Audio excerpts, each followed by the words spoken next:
या रक्षाबंधनला बनवा झटपट आणि कमी साहित्यात बनणारी नारळाची वडी।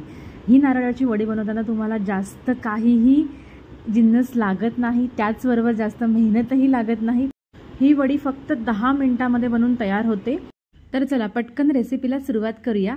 आणि त्याचबरोबर अजून तुम्ही चॅनलला अजून सबस्क्राइब केले नसेल तर पटकन सबस्क्राइब करून घ्या, जेणेकरून तुम्हाला येणाऱ्या सर्व व्हिडिओचे नोटिफिकेशन सर्वात पहिले मिळतील। त्याचबरोबर आता सण सुरू झालेले आहेत आणि सणानिमित्त आता अशा भरपूर झटपट बनणाऱ्या रेसिपी मी तुमच्याबरोबर शेअर करणार आहे। तर चला रेसिपी बघूया।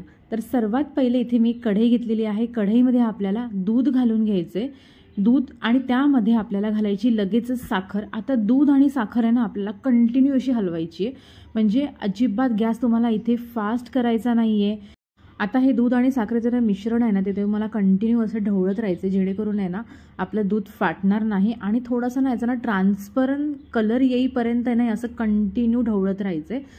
हे बघा तुम्ही बघू शकता आता दुधाचा कलर चेंज झालेला आहे आणि त्याचबरोबर एक ट्रान्सपरन्सी आलेली आहे।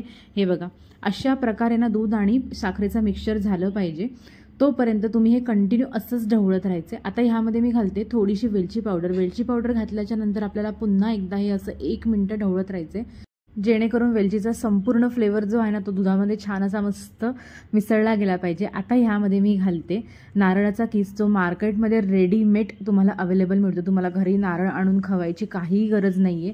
तर हा किस तुम्हाला कुठल्याही किराणा स्टोअरमध्ये जवळपास मिळून जाईल। तर हे मी इथे 200 ग्रॅम घेतलेला आहे। तर हा आता किस आहे ना हा आपल्याला संपूर्ण ह्या मिक्सचरमध्ये असा छान मिक्स करून घ्यायचा आहे, जोपर्यंत ना थिक होत नाही, म्हणजे दूध पूर्णपणे शोषून घेत नाही। तुम्ही बघू शकता आता इथे नारळाचा किस जो आहे तो दुधामध्ये छान असा मस्त एकजीव झालेला आहे, म्हणजे हा जास्त सुका पण करायचा नाही आणि जास्त आपल्याला ओला पण ठेवायचा नाहीये, नाहीतर वडी जी आहे ना ती व्यवस्थित अशी कट होणार नाही फ्रेंड्स। तर तुम्ही बघू शकता आता आपला किस इथे तयार झालेला आहे। त्यानंतर तुम्ही ह्यामध्ये ना थोडासा ना पाहिजे तर इथेच या स्टेजला इथे फूड कलर ॲड करू शकता, पण मी इथे नंतर ॲड करणार आहे। तर आता आपल्याला हा खीस जो आहे ना तो आपल्याला 2 सेपरेट बाउलमध्ये असा डिवाइड करून घ्यायचा आहे, म्हणजे सेम क्वांटिटीमध्ये। आता ह्यामध्ये आपल्याला एकामध्ये मी थोडंसं इथे पिंक फूड कलर घालते, तुम्ही तुमच्या आवडीचा कलर इथे वापरू शकता, पण मी इथे पिंक फूड कलर घातलेला आहे। आता हा सर्व आपल्याला ह्या खीसमध्ये छान मस्त एकजीव करून घ्यायचं, जेणेकरून आपलं असं पिंक असं बॅटर तयार होईल। तुम्ही बघू शकता आपलं इथे बॅटर तयार झालेलं आहे। आता आपल्याला वडी इथे पसरवून घ्यायची, त्याकरता आपल्याला काय करायचं, इथे मी बेकिंग ट्रे घेतलेला आहे एक, त्यामध्ये मी बटर पेपर लावून घेतलेला आहे, खाली तेल लावलंय त्याला आणि वरती असा बटर पेपर गोल आकारामध्ये कापून घेतला आणि कडा थोडाशा तुम्हाला अशा वरपर्यंत खेचून घ्यायचे, कारण त्यामुळे आपण वडी इझिली अशी बाहेर काढू शकतो। आता मी हे बॅटर ह्या ट्रेमध्ये पसरवून घेते। आता आहे ना हे माझं बॅटर आहे ना ते थोडंसं कमी आहे आणि आपला ट्रे आहे तो थोडासा मोठा आहे, तर मी इथे एका साईडला हे असं सर्व पसरवून घेते, म्हणजे असं एक साईडला असं अर्धा चंद्र ह्याचा असं व्यवस्थित करून घेते, म्हणजे सर्व साईडला असं एक समान असं थापलं गेलं पाहिजे। अशा प्रकारे तुम्ही हे हाताने सुद्धा करू शकता, पण मी ते स्पॅच्युलाने हे असं व्यवस्थित एक साईडला असं थापून घेते। तर हे बघा आता बघू शकता तुम्ही केवढं छान असं मस्त मी सेट करून ठेवलेलं आहे। तर हे पांढरं बॅटर आहे मी ते खाली घातलेलं आहे। आता ह्यावरती आपल्याला घालायचे पिंक कलरचं आपलं बॅटर खोबऱ्याचं। तर हे बॅटर सुद्धा आपल्याला सर्व साईडला असं एक समान पसरवून घ्यायचंय, म्हणजे वर खाली झालं नाही पाहिजे, नाहीतर मग वडी आहे ना आपली छोटी मोठी अशी दिसते।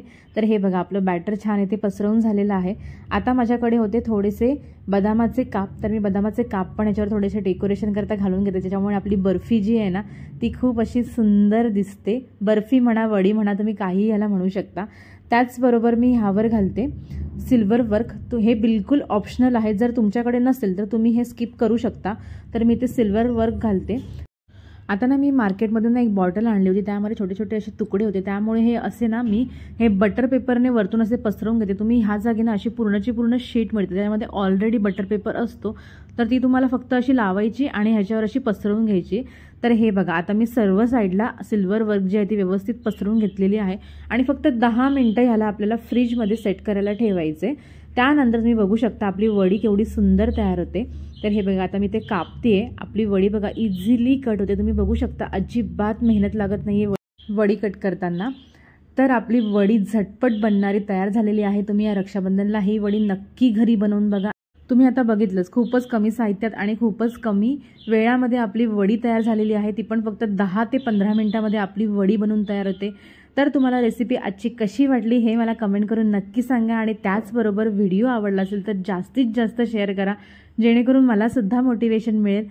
थँक्यू पूर्ण व्हिडिओ बघितल्याबद्दल. आणि रेसिपी बनवली तर प्लीज मला कमेंट करून सांगा, कारण का मलासुद्धा कळेल की तुमची रेसिपी कशी होते. आणि मला इंस्टाग्रामला टॅग करायला अजिबात विसरू नका. तर चला परत भेटूया अशा एका छान रेसिपीबरोबर. तोपर्यंत छान छान खात राहा.